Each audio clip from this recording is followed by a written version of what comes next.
भंडारा शहरातील Tibet sweater camp येथे दिनांक 10 डिसेंबर 2024 रोजी मंगळवारला सकाळी 9:30 वाजता दरम्यान भारत तिब्बत मैत्री संघ शाखा भंडाराच्या वतीने आंतरराष्ट्रीय मानवाधिकार आणि दलाई लामा नोबेल पुरस्कार दिवस साजरा करण्यात आला।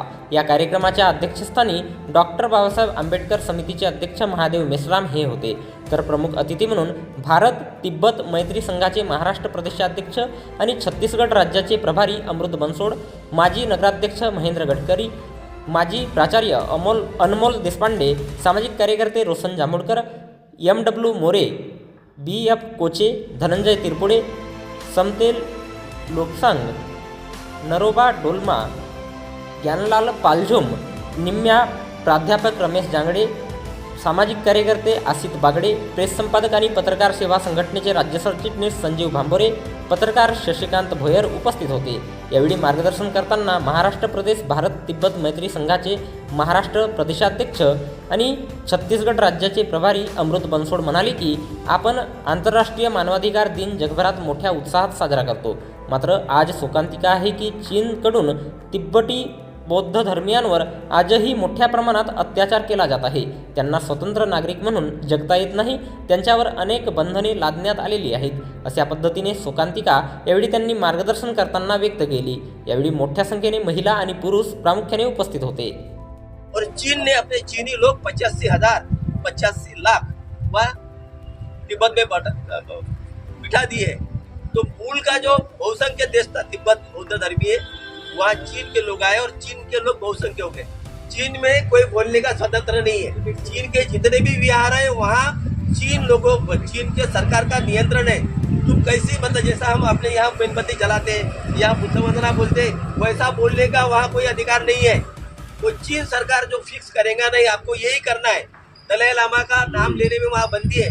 जिनके घर में भी दलाई लामा की फोटो है उनको जेल में डाला जाते हैं। वहाँ जो तिब्बतियन महिला है उन तिब्बतियन महिला को ज्यादा बच्चे पैदा नहीं कर सकते क्योंकि लोक संख्या बढ़ जाएंगी करके, इसलिए वहाँ की गर्भधारणा जो है वो उनको इंजेक्शन करके उनका गर्भ ये कर दिया जाता है। तो इस प्रकार तिब्बत में मानवाधिकार का बहुत बड़े पैमाने पे हनन हो रहा है। वहाँ ना उनको बोलने देते, ना उनको पढ़ाई कर देते। और तिब्बत पे जो तिब्बत की संस्कृति है, जो भाषा है, आज तिब्बत में जो स्कूल है वो तिब्बती पढ़ाया नहीं जाता, वहाँ चीनी भाषा पढ़ी जाती है।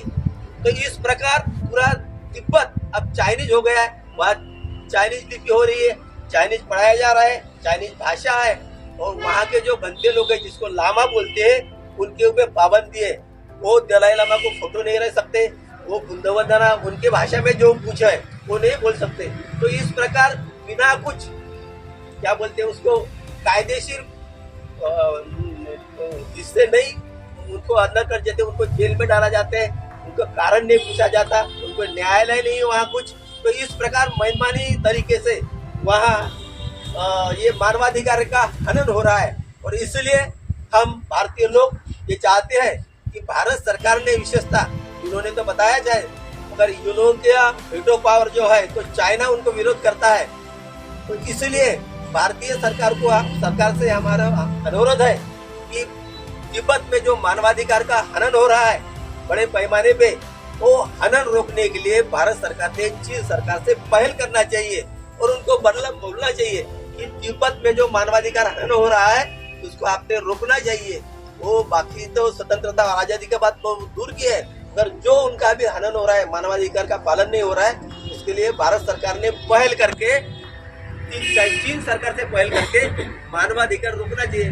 बस इतना ही आज हम बोलना चाहते हैं। और हम आप सबसे गुजारिश करते हैं कि जब भी हमें ऐसा कोई संधि मिलती है तो हम ये बात लोगों को तक पहुंचाए कि दलाई लामा के लोगों के ऊपर तिब्बत में चीन इस प्रकार का मानवाधिकार का हनन करते हैं और उनकी जो आज़ादी है, आज़ादी को वो खत्म कर रहे हैं। इस प्रकार का हम एक दूसरे को अगर ये मैसेज पहुंचाए तो आज का दिन सफल हुआ ऐसा हम मानेंगे। बस इतना ही कहता हूँ और यही रुकता हूँ। धन्यवाद।